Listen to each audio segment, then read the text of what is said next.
마음과 정성을 모아서 주연절 후 첫 번째 주일 주님의 수세주일 2부 예배를 하나님께 올려드리겠습니다.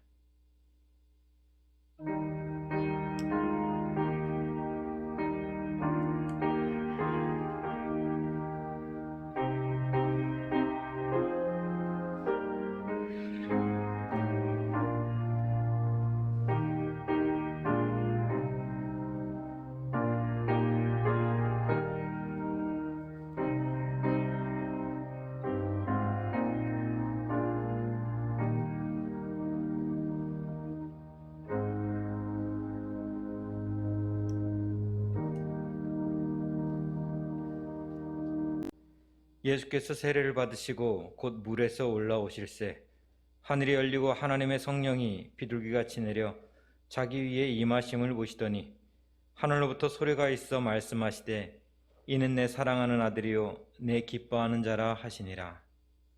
사랑과 은혜의 하나님 아버지, 찬송과 영광을 올려드립니다. 주님의 보호하심 속에서 한 주간을 평안히 살게 하시다가 거룩한 주일의 성전으로 불러주시고 예배 자리에 서게 하시니 감사드립니다. 오늘은 예수님께서 하나님 아버지의 뜻을 이루기 위하여 순종하며 세례를 받으신 것을 기념하는 주일입니다. 예수님께서 성부의 뜻에 온전히 순종하셨던 것처럼 저희도 오직 하나님의 말씀에 순종하는 마음을 가지고 이 예배를 드리게 하옵소서. 모든 영광을 하나님께 돌려드리며 우리 구주 예수님의 이름으로 기원하옵나이다. 아멘. 사도신경으로 우리의 신앙을 고백드리겠습니다.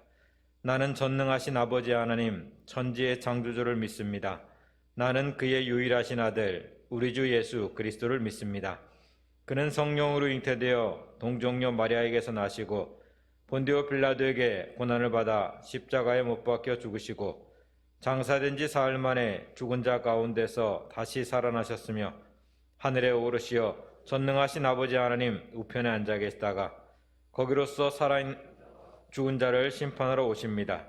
나는 성령을 믿으며 거룩한 공교회와 성도의 교제와 죄를 용서받는 것과 몸의 부활과 영생을 믿습니다. 아멘. 찬송가 9장 다 같이 찬송 드리겠습니다.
구원의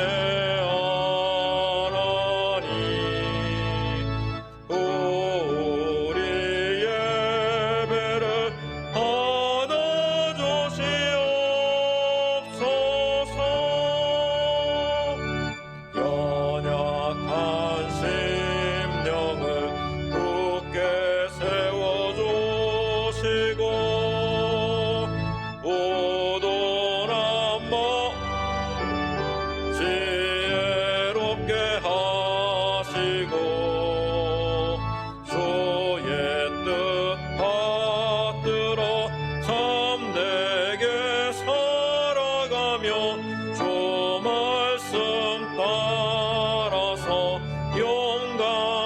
살아가게 하소서.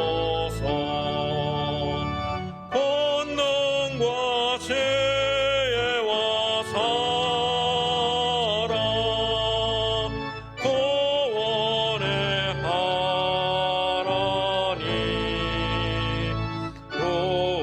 우리 예배를 받아주시옵소서.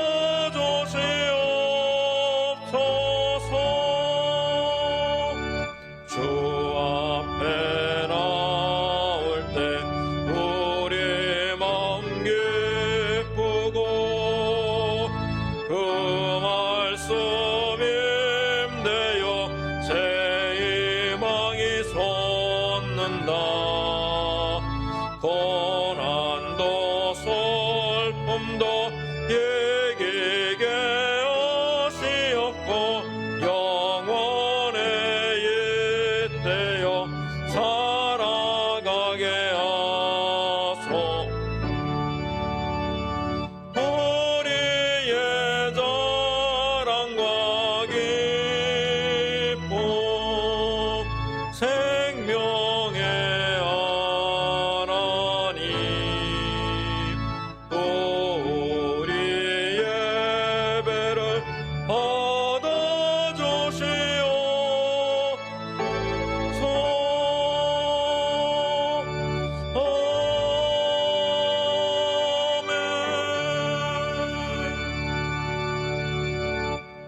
이천수 장로님 기도 인도해 주시겠습니다.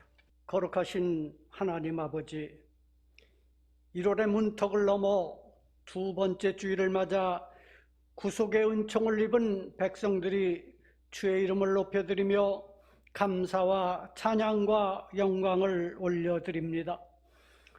꿈과 희망을 안고 새해를 힘차게 시작할 수 있도록 인도하여 주시니 감사합니다. 복음만이 교회를 새롭게, 세상을 이롭게 하는 길임을 분명히 인식하고 주님께 한 발짝 더 나아가는 올 한 해가 되도록 인도하여 주시옵소서.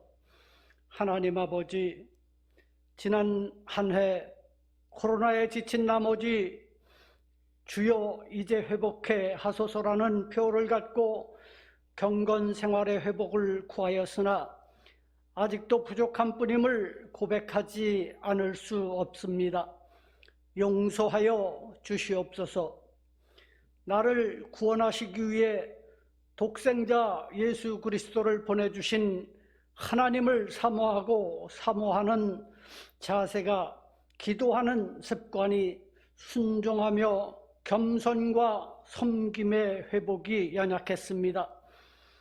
다시금 우리의 경건 생활이 주어지는 환경에 구애됨 없이 흔들림 없이 전진해 나가기를 원합니다. 우리의 작은 신음에도 외면치 아니하시는 주님, 코로나에 의한 고통과 아픔으로 힘들어하는 이웃들을 긍휼히 여겨 주시옵소서. 이 나라, 이 민족을 불쌍히 여겨 주시옵소서. 어둡던 이 땅에 복음의 빛이 비친 이래 성령의 불이 타오르며 부흥하던 교회의 성장이 멈춘 지 이미 오래, 믿음의 다음 세대들은 주로만 가는 현실 앞에 회개의 영을 주셔서 먼저 택함을 입은 저희들로 엎드리게 하여 주시옵소서. 또한 금년에 대선을 앞에 두고 있습니다. 하나님 기뻐하실 만한 일꾼, 공정과 정의, 정직한 지도자가 선출되어 무너져가고 있는 자유대한민국을 다시금 세우며 분열된 민심을 하나로 만들게 하옵소서. 하나님의 뜻이 하늘에서 이루어진 같이 우리 대한교회를 통하여 땅끝까지 복음이 전파되도록 기도하며 주의 사랑을 나누는 교회로 사용하시고 성도님들의 영성과 예배에 대한 열정이 그 어느 때보다 더욱 불타오르게 하옵소서.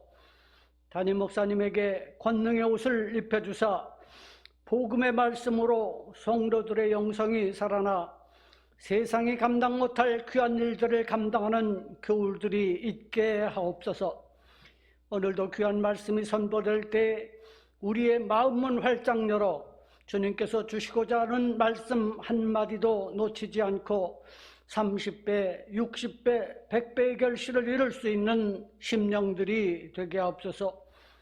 열방을 위해 수고를 아끼지 아니하시는 선교사님들의 뿌리는 씨앗들이 귀한 결실을 맺도록 인도하옵소서.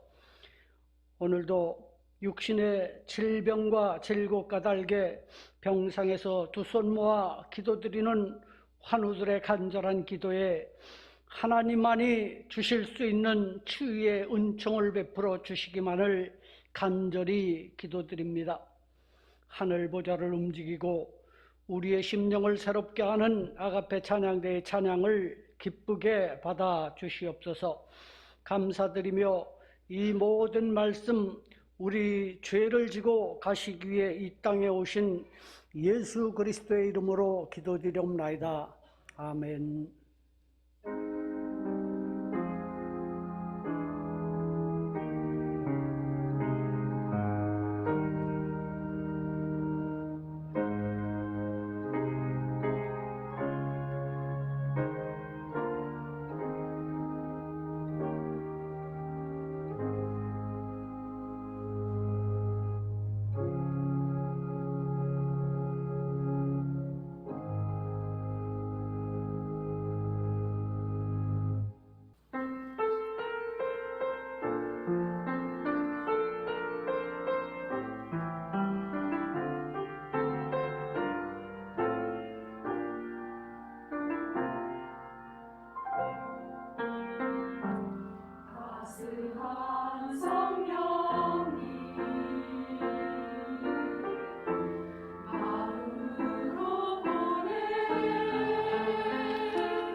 감사합니다.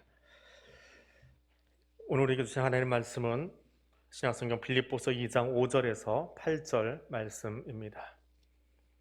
신약성경 318쪽에 있습니다. 이 말씀 읽을 때 살아계신 하나님의 음성을 친히 듣는 귀한 시간 되시기를 바랍니다. 너희 안에 이 마음을 품으라. 곧 그리스도 예수의 마음이니 그는 근본 하나님의 본체시나 하나님과 동등됨을 취할 것으로 여기지 아니하시고 오히려 자기를 비워 종의 형체를 가지사 사람들과 같이 되셨고 사람의 모양으로 나타나사 자기를 낮추시고 죽기까지 복종하셨으니 곧 십자가에 죽으심이라. 아멘.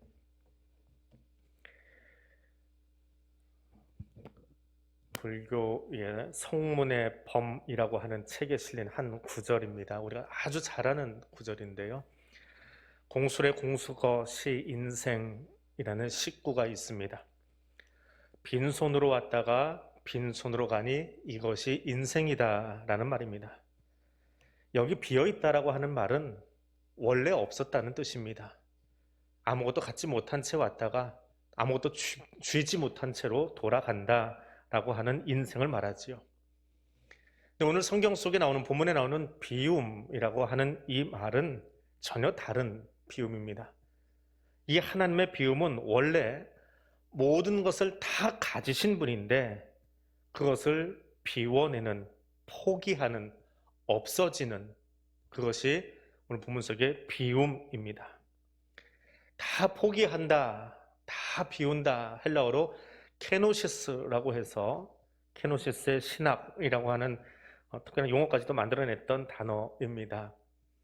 이 케노시스, 비움이 복음의 시작입니다. 복음은 비우는 것에서 시작합니다. 바울이 빌립보에 있는 성도들에게 성자 하나님의 성육신 사건을 소개하면서 사용한 단어 케노시스라고 하는 이 단어야말로 하나님의 사랑이 무엇인지 또 하나님의 은혜가 무엇인지를 가장 잘 보여주는 단어가 아닐 수 없습니다. 비단 비움이라고 하는 것은 예수 그리스도만의 이야기는 아닙니다. 성부 하나님, 창조주도 비우셨습니다. 태초에 하나님이 천지를 창조하셨는데 그 이전의 세상은 땅이 혼돈하고 무질서하며 흑암으로 가득했습니다. 거기에 하나님의 말씀이 놓이니까 빛이 있으라 하셨고 궁창 위의 물과 궁창 아래 물로 나뉘라 하셨고 물이 한 곳으로 모이라 하셨습니다. 하나님 말씀하신 대로 세상이 질서 있게 창조되었습니다. 그렇게 창조하신 에덴 동산으로 하나님이 오십니다. 그리고 그 에덴 동산에서 아담을 만드시고 하와를 만드시고 그들에게 복과 권한을 부여해 주셨습니다. 그 에덴이 어디 있느냐? 그건 사람들 따라 뭐 여기다 저기다 이야기하지만 그건 중요한 것은 아닌 것 같아요. 나중에 하나님 앞에 가서 그게 어디 있었습니까? 라고 여쭈어 볼 만한 문제인 것 같고요. 가만히 들여다보십시오. 우리가 속해 있는 은하를 보이저 1호가 찍은 사진입니다. 은하예요. 태양계도 아니고도. 은하 안에 태양계가 저 구퉁이 어디에 있습니다. 보이십니까? 천문학자들은 위치를 대략 압니다. 저기쯤이야 라고 하는데 저 사진을 봤던 칼 세이건이라고 하는 천문학자가 지구의 사진을 보면서 저기 지구가 있어요. 지구 사진을 보면서 이렇게 표현했습니다. 창백한 푸른 점이다. 점이라고도 말할 수 없는 그런 존재, 민망할 정도로 작다라고 하는 표현을 그렇게 표현했습니다. 우주 안에, 이 은하 안에 대체 지구의 크기가 얼마나 되냐? 그걸 설명을 하는데 이렇게 설명하더라고요. 태양이 얼마나 큰지 저도 잘 몰라요. 아무튼 태양을 53개를 늘어놔요. 그걸 지름으로 잡은 그런 원형 구체 안에 모래알 하나를 딱 떨어뜨려 놓으면 그게 지구 크기랍니다. 그게 은하 속의 지구예요. 근데 그런 은하가 수경이라고 하나요? 그게 모여야 소위 우주라는 게 된다고 합니다. 그런데 얼마나 작을까요? 그래서 칼 세이건은 창백한 푸른 점이다라고 말합니다. 그런데 하나님은 그런 점 같은 지구에, 점이라고도 말할 수 없는 민망한 그 크게 지구에 발 딛고 있는 사람을 만드셨어요. 그리고 그 사람 아담과 하와가 행복하게 살기를 원하셔서 우주를 창조하신 그분이 그 에덴 안으로 들어와 거니셨습니다. 아담과 함께 하려고, 사람과 함께 하려고. 우주 속에 창백한 푸른 점만도 못한 그 점 속에 또 더 작은 사람을 보시고 혼자 있는 것이 안쓰러워서 하와를 창조하셨습니다. 지구도 은하도 온 우주도 감당하지 못할 그 크신 하나님이 피조물 중에 이렇게 작은 나 하나를 위해서 그 전능함을 뒤로하고 에덴에서 잠자고 있던 아담에게 찾아오셔서 그의 갈빗대로 하와를 만드셨습니다. 그래서 아브라함은 기도하면서 자신이 이렇게 이야기합니다. 나는 티끌이나 재와 같사오나 감히 주께 아뢰미다. 우주의 창조주이신 하나님, 우주의 질서를 역사하시는 하나님께서 티끌과 재와 같은 아브라함의 소리를 들으시려고 오셨고 그 소리에 반응해 주십니다. 전능함의 포기가 아니라 사실은 그 전능자이기에 아브라함의 소리 들으시려고 또 나의 기도 들으시려고 귀 기울여 주시는 하나님, 그 전능함, 그 크신 것을 어디나 계시는 그 편재하시다라고 하는 그 하나님을 포기하고 비우고 어디로요? 창백한 점 속에 이 작은 교회 안으로 여기 오셔서 우리의 기도를 듣고 계세요. 우리의 부르짖는 소리가 얼마나 크겠습니까? 고독동을 울리겠습니까? 대한민국을 울리겠습니까? 지구를 흔들겠습니까? 근데 하나님은 그 작은 소리를 들으시려고 전능하신 분이 여기로 와 머물러 주십니다. 이것이 창조주의 비움입니다. 창조주의 비움, 포기는 어떤 말로도 형용할 수 없는 은혜 중에 은혜입니다. 그 은혜로 하와가 창조되었고 그 은혜가 기도의 응답으로 나타나고 그 은혜 때문에 우리가 그 전능하신 분과 동행하는 삶을 살게 되는 것입니다. 그 은혜를 다시 한번 가슴에 새기는 이 시간 될 수 있기를 원합니다. 바울은 빌립보 성도들에게 교회 일치를 위하여서 예수의 마음을 품으라 라고 말합니다. 너희는 너희 안에 이것을 품으라. 이것은, 이 마음은 그리스도 안에 역시 오래전부터 있었던 것인데 그것이 무엇입니까? 예수의 자기 부정의 마음, 예수님의 자기 비움의, 자기 포기의 그 모습을 너희도 똑같이 소유하라 라고 말합니다. 예수님이 누구십니까?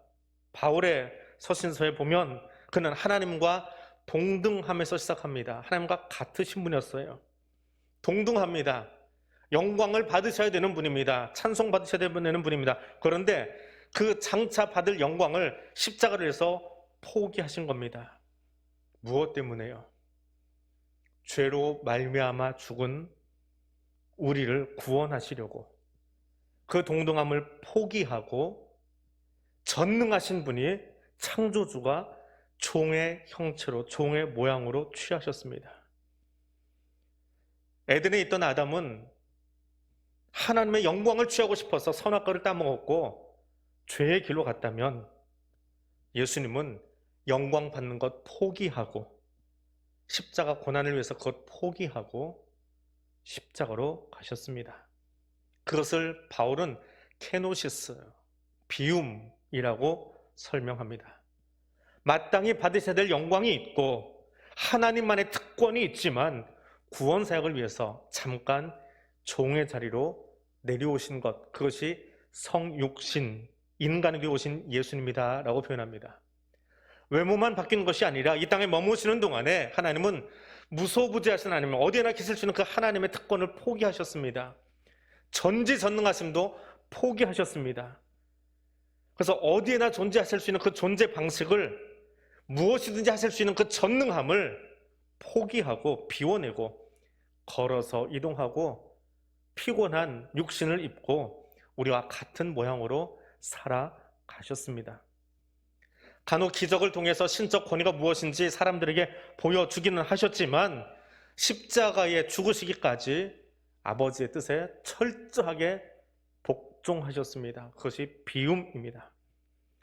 하나님으로서 마땅히 받아야 될 찬송과 영광도 다 내려놓고 포기하고 도리어 십자가 위에서 비방과 멸시와 수모를 다 받아내셨습니다. 로마 시민권자에게는 시민이기에 아무리 중대 범죄를 저질러도 십자가형에 처하지 않는데, 예수님은 나 때문에, 나의 죄 때문에 그 십자가 위에서 그 수치를 다 받아내셨습니다. 아버지의 뜻을 이루기 위해서 영광 받으실 분이 도리어 수치를 감당해내셨고 멸시를 감당해내셨습니다. 무엇 때문에요? 나를 구원하기 위해서, 이 피조세계의 회복을 위해서요. 바울은 예수께서 지신 십자가에서 성자 하나님의 완전한 비움을 발견합니다. 가장 부유하신 분이 가장 가난한 위치에 계신 것을 보았습니다. 그것을 보는 순간 바울은 나는 이렇게 살아야 되겠다라고 고린도 성도들에게 이야기합니다. 형제들아, 내가 그리스도 예수 우리 주 안에 가진 바 너희에게 대한 나의 자랑을 두고 단언하는데 나는 날마다 죽노라. 죽지 않으면, 비우지 않으면 감당할 수 없는 것이 그리스도인 되는 것입니다. 죽어야 직분 감당하고요, 죽어야 헌신할 수 있고요, 죽어야 십자가도 질 수 있습니다. 자존심 붙잡고는 사용 못합니다. 자존심 가지고는 그리스도인 되지 못합니다. 자존심 지키려고 하면 교회가 망합니다. 자존심 지키려고 하면 싸움밖에 일어나지 않습니다. 교회 넘어집니다. 하나님과 동등하신 분이지만 그것을 비우고 십자가 지신 분이 나의 주님이시라면, 그분이 나의 메시아라면, 내가 그분의 제자라고 한다면 나 역시 십자가로 걸어가야 합니다. 다 비워내야 합니다. 베드로와 요한은 예수 따르기 위해서 자신들이 그렇게 잘하던 그물 배 버리고 쫓았습니다. 바울은 당대 최고의 학자라고 하는 그 타이틀을 배설물처럼 여기고 그것 버리고 예수 사람 되어 살았습니다. 헨리 나우엔이라고 하는 유명한 영성가가 있습니다. 어느 날 한 사람이 와서 헨리 나우엔에게 당신은 누구십니까? 라고 묻습니다. 우리 어릴 때 불렀던 노래처럼 당신은 누구십니까? 그랬더니 헨리 나우엔이 뭐라고 그래요? 나는 하버드 대학 교수. 그랬대요. 나는 하버드 대학 교수 헨리 나우엔입니다. 근데 앞에 있던 사람이 다시 물어보는데 그건 말고요, 당신 누구냐고요? 우리 같은 사람은 그 말의 뜻을 모르는데 헨리 나우엔이 머리가 참 좋은 사람인가 봐요. 그 순간에 머리를 얻어맞은 것처럼 충격을 받았답니다. 나 하버드대 교수 아무개가 아니라 나는 헨리 나우엔입니다. 나는 헨리 나우엔입니다. 그럼 그 순간에 자기를 다시 보기 시작했어요. 그래서 그 대학 교수의 자리, 박사의 자리, 사회적 지명도가 있는 그 유명 인사, 저명 인사의 자리 다 내려놓고 수도원으로 들어가 버렸습니다. 그때부터 책을 쓰기 시작해요. 우리에게 유명하게 남겨진 그 수많은 영성의 책들이 그때 나오기 시작했습니다. 하버드대 교수 헨리 나우엔이 아니라 하나님 만난 헨리 나우엔. 헨리 나우엔이 묵상 중에 책을 쓰기 시작했습니다. 돈과 업적과 갈망과 욕심으로 가득 차서는 그거 버리지 않고는 십자가의 길, 예수의 길, 제자의 길 못 걷습니다. 십자가보다 제자 되는 것보다 내 자존심이 우선한데 어떻게 겸손을 내 삶으로 살아낼 수 있겠습니까? 내가 비워지고 내가 다 포기해야 비로소 십자가도 질 수 있습니다. 예수의 비우심을 보고 배웁시다. 예수님이 지셨던 그 십자가, 나도 질 수 있기를 원합니다. 복음의 시작은 복음으로 채워지는 것입니다. 비움입니다. 비움에서 출발하는 나의 삶이 될 수 있기를 원합니다. 성부 하나님도 비우셨고요. 성자 하나님도 비우셨습니다. 그리고 성령 하나님도 비우십니다. 무소부재하신 하나님, 어디에나 계신 하나님, 창조 때 거기에 함께 하셨던 그 하나님, 지금은 은밀한 곳에서 눈물을 흘리며 기도하는 나의 기도 자리까지 찾아오신 그 하나님, 그리고 그리스도로 살아가는 데 필요한 모든 은사를 제공해 주시는 그 보혜사 성령 하나님, 지금 어디 계신가요? 그 하나님 지금 어디 계십니까?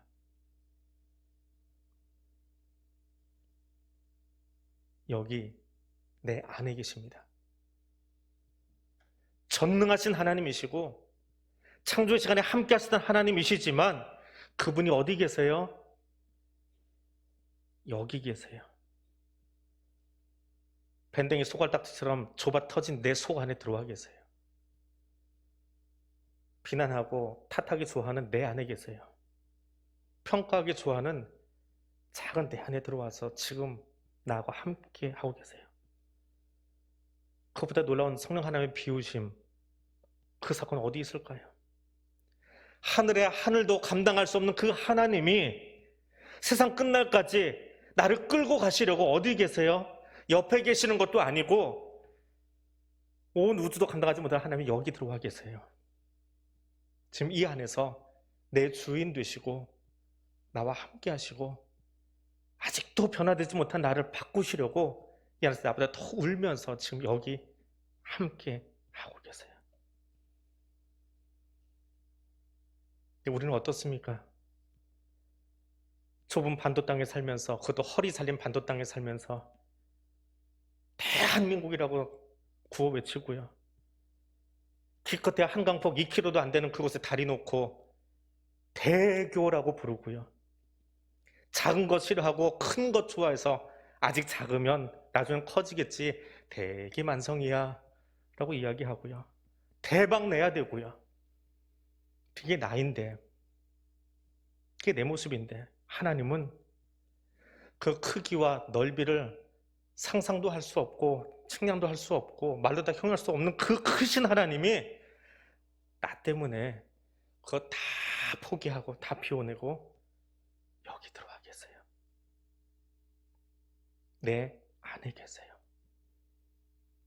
그 크신 하나님이 나를 보호해주고 점도 다 찍을 수 없는 이 작은 교회 안으로 들어오셔서 교회를 위해, 성도를 위해 지금도 일하고 계십니다. 하나님의 자기 비움, 성령 하나님의 비움은 오늘 나에게, 우리에게 무엇을 가르쳐주고 있습니까? 하나님 우리에게 어떤 삶을 살라 말씀하고 계십니까? 너희는 세상의 소금이다 라고 말합니다. 그럼 바다의 짠맛을 내기 위해서 소금이 얼마나 있어야 될까요? 짠맛 잔뜩 내려고 바닷물의 절반이 소금이라면 사해바다에서 생물은 살지 못합니다. 음식물에 간을 맞추기 위해서 소금은 얼마나 넣어야 되나요? 간 잘 맞추기도 국자로 넣어보십시오. 그 음식 짠 정도가 아니라 써서 못 먹습니다. 소금은 조금이면 돼요.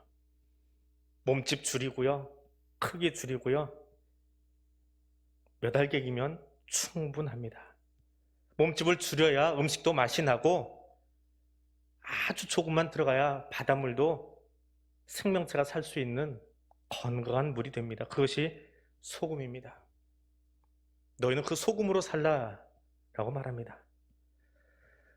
캐나다의 유명한 조직신학자인 더글라스 홀은 기독교의 역사를 보면서 이렇게 표현합니다. 기독교가 정치, 경제, 문화적으로 지배자의 노릇을 하던 때보다 소수의 적은 무리로 존재했던 그 시간, 초대교회라든지 독일 나치 치하의 고백교회라든지 철의 장막 안에 묶여 있었던 그 교회, 그때가 교회는 가장 건강하고 정상적이었다라고 평가합니다. 크고 권력을 가지고 유럽의 모든 돈과 땅을 다 가지고 있었던 중세 교회는 타락했습니다. 그러나 가난한 교회, 가난한 성도, 초대교회, 나치의 고백교회, 철의 장막의 지하교회, 그들은 진정한 교회가 무엇인지를 보여주었습니다. 가난한 사람이기 때문에 그렇습니다.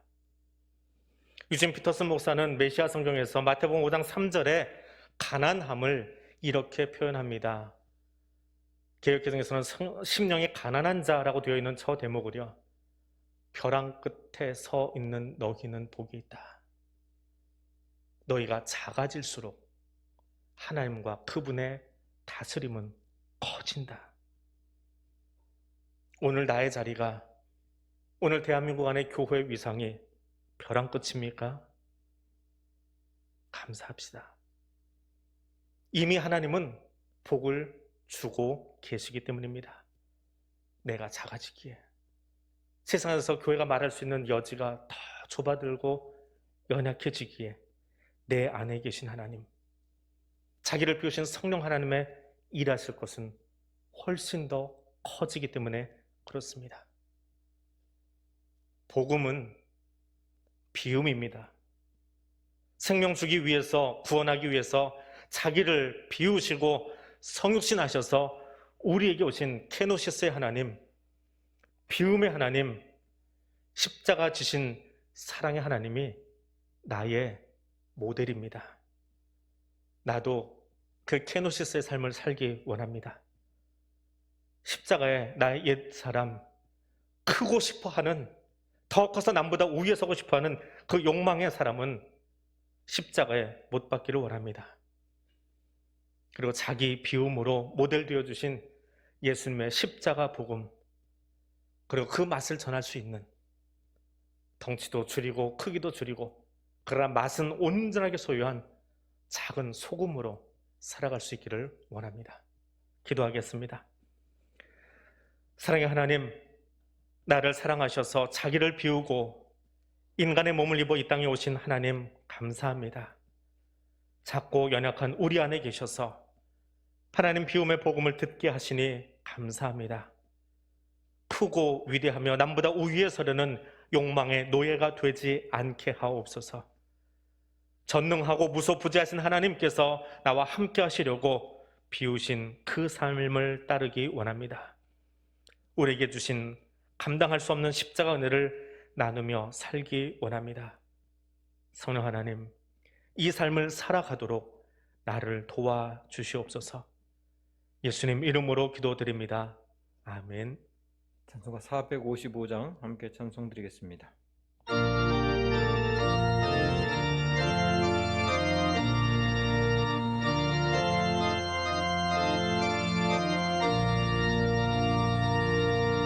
주님의 마음을 본받는 자, 그 마음에 평강이 찾아오면 험악한 세상을 이기리니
주 예수 세상에 다시 오신 그날엔 무성도 변하여 주님의 빛나는 그 영상을 함께 보며 주 찬양하리.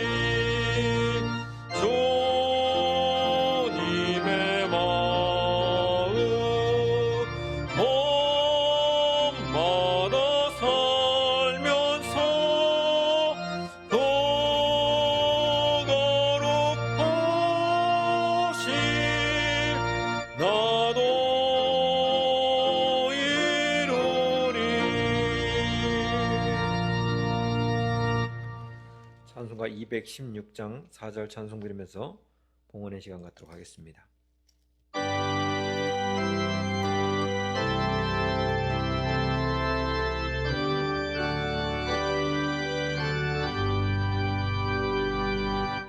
만 가지 은혜를 받았으니 내 평생 슬프라 즐거우라. 이 몸을 온전히 주님께 바쳐서 주님만 위하여 늘 살겠네.